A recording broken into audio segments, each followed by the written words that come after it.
Welcome back everyone, English for the automotive industry. This is Unit 4 and we are going to be looking at the interior of cars. Let's start with our first task. Right here you will see a picture of a car interior and you will have to match the numbers with the words. Accelerator, brake pedal, cup holder, gear stick, horn, steering wheel, air vent, car seat or headrest, dashboard, glove compartment, ignition, sun visor, airbag, cigarette lighter, door handle, handbrake, rear view mirror, ashtray, clutch pedal, door tray, hands-free telephone and seat belt are our words. Again, take a screenshot, match the words with the numbers, and let's just check very quickly. So sun visor here is number 1, number 2 is the airbag, number 3 the steering wheel, number 4 is the horn, number 5 is the dashboard, 6 being the ignition, 7 is the rear view mirror, number 8 is the hands-free telephone, 9 is the cigarette lighter, glove compartment is number 10, number 11 is the air vent, number 12 door handle, number 13 door tray, and number 14 will be the car seat or the headrest, with number 15 being the seat belt, 16 cup holder, 17 is the hand brake, 18 is the gear stick, 19 is the ashtray, and 20 the accelerator, 21 being the brake pedal, and the clutch pedal with number 22. So these were some of the interior parts of a car. You will see here a small text box with British English and American English equivalent. So accelerator is also known as a gas pedal. I know I sometimes hear people call it the race. Technically I'm not sure if that is correct. It should be called accelerator or gas pedal, even though in some parts of the world if you say race everybody will of course know which pedal you mean. Gear stick can be the gear shift or the stick shift or a gear lever. Glove compartment is glove box as the simplified version of it in American English. Alright, let's move on to our next task right here. We are going to complete the sentences with words from exercise 1. If you have taken a screenshot already of the previous slide, then you can use those words to fill in these sentences, fill in the gaps in these sentences, and we'll just go on checking the answers. It's so practical to have something near the steering wheel. I can take a drink whenever I want, so cup holder of course is a practical thing to have. In a car with manual transmission, you need to press the something when you want to change the gear. Which pedal is that, the one you need to press? That is of course the clutch pedal. You need to press the clutch. There's usually a cosmetic mirror on the passenger's sun visor. I have a leather steering wheel. It's not so cold for my hands in the winter and it gives you a good grip. Number 5, it's against the law to phone while driving, so I've ordered a car with a hands-free telephone. Could you have a look in the road atlas? It's in the glove box or glove compartment. And then I don't need a cigarette lighter as I don't smoke. Very good. And I don't want anyone to smoke in my car. Could you close the air vent? I'm getting a little bit cold. All right. Excellent. Let's move on here to number 3. This is the instrument cluster and we will have to match the names with the instruments. Let's start by the numbers right here. Number 1 is the engine oil temperature gauge. Number 2 is the rev counter. What would be number 3 here? That is left hazard warning or indicator lights, both left and right. Number 4 will be the temperature, that's the coolant temperature gauge. Number 5 is the fuel gauge. 6 will be the speedometer. 7 is the voltmeter, and number 8 is the driver information system. Right, okay. Now, let's match these instruments with their functions, okay? So which instrument shows you how fast the car is traveling? That is, of course, the speedometer. Warns you if the engine lubrication system gets too hot is the engine oil temperature gauge. Which of them shows you that you are indicating to turn left or right, or whether you have the hazard lights on or not? Those are the indicator lights. Which instrument shows you how often the engine is turning over? That's the rev counter. Which shows you how much petrol you have left in the tank? That's the fuel gauge. Which indicates the voltage of the car's electrical system? Voltage, of course, goes with the voltmeter right here. So speedometer, engine oil temperature gauge, indicator lights, rev counter, fuel gauge, and voltmeter are our words. Right. Our next task here would be a listening comprehension task about a driving lesson. We are not going to do that here. We will complete this task in the class, but if you missed the class, then you can check at least the answers right here. Instead, let's move on to one task which we can complete right here again with a screenshot and matching the different words with the correct verb. So the question here is, which of these verbs, you see the verbs at the top: open, close, adjust, switch on, switch off, or check. So which nouns can follow these verbs? So you've got boot, glove compartment, petrol cap, side mirror, bonnet, headlights, rear view mirror, and so on and so on. So which of these can you open and close? Boot, glove compartment. Can you open and close a headrest or an indicator or a seat position or oil level? This is the task right here. So words at the top needs to be matched with the different verbs. So open and close can be boot, door, glove compartment, and petrol cap, as well as the sunroof. Adjust. So which of these can you adjust?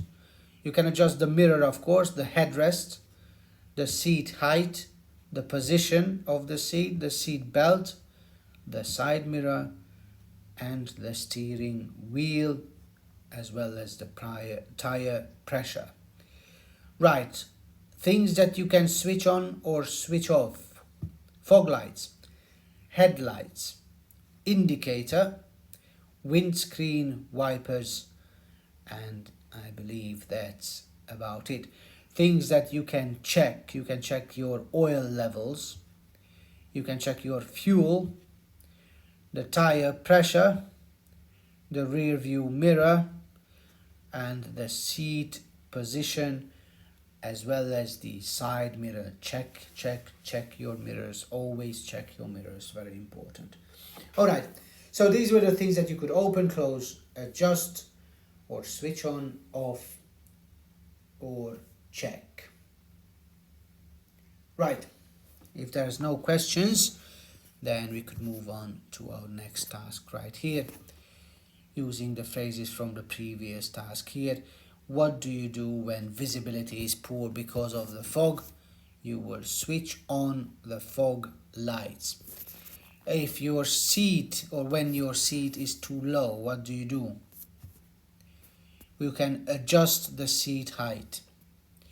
If you think that you need oil, you can check, or you should actually check, the oil levels. When you want to get out of the car, you open the door. You can't see the cars behind you properly. You can adjust the rear view mirror. When it's getting dark, you turn on or switch on the headlights. You want to look at the engine. You open the hood or open the bonnet. Your steering wheel is too high, you can adjust it, of course. If you think your tire pressure is low, you will check the tire pressure. If it's warm and sunny, you can open the sunroof.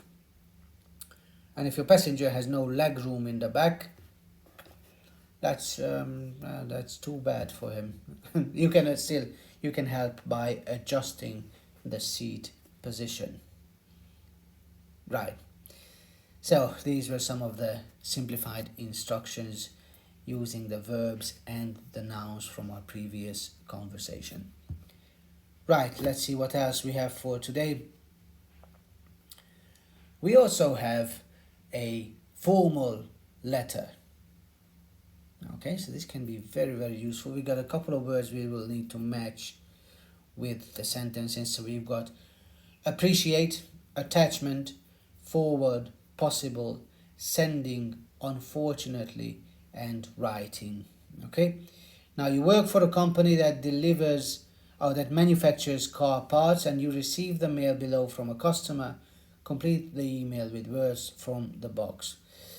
Dear Mr. Khalifa, I am something to you because of a problem with the delivery which we received from you last week.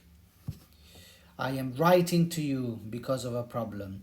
The order was for 1,000 dashboard panels.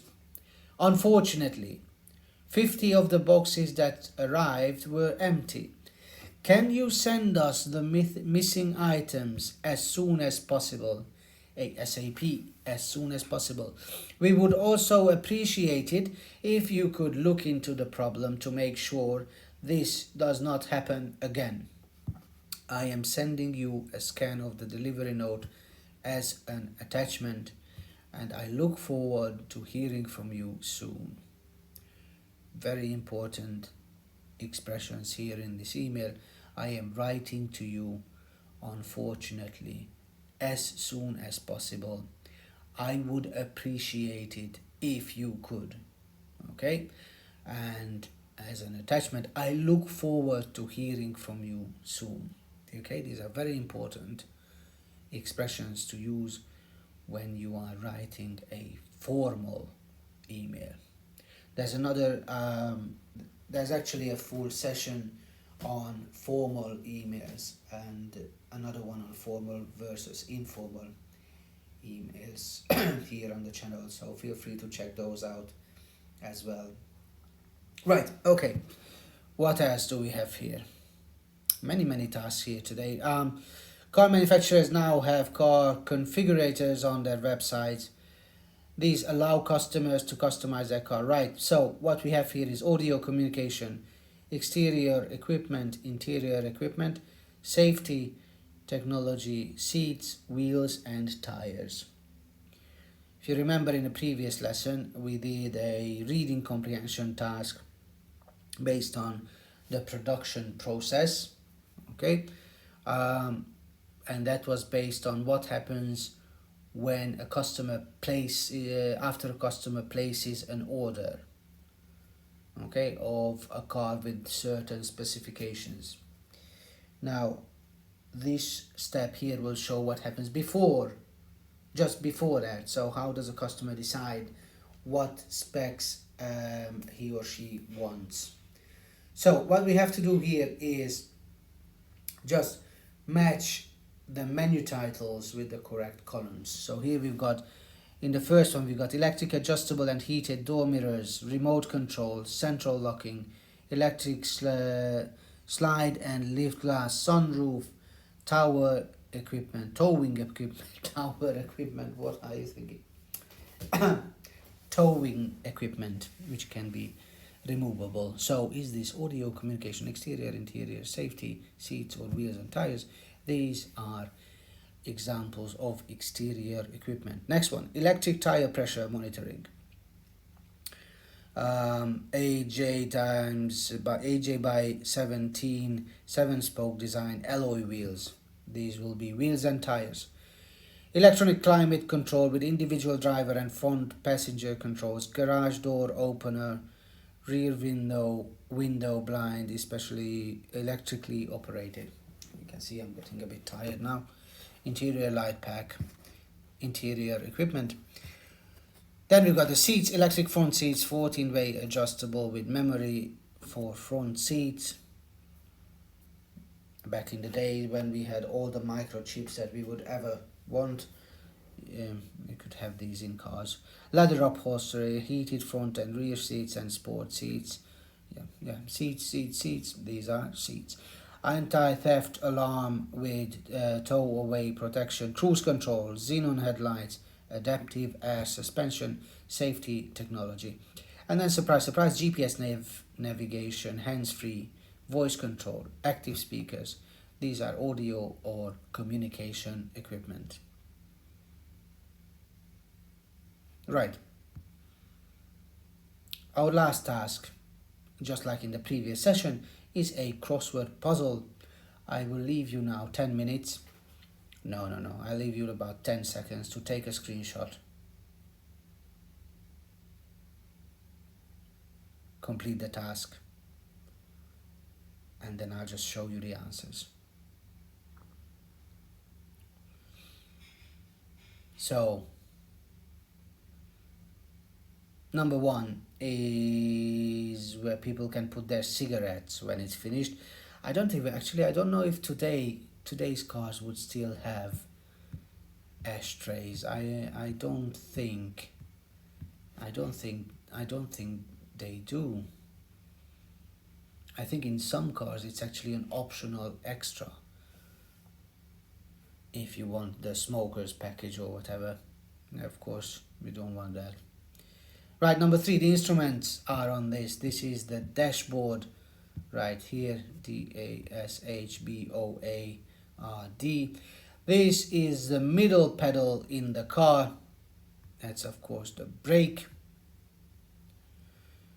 And this stops the sun from shining into your eyes. This is 2 words. Sun, visor.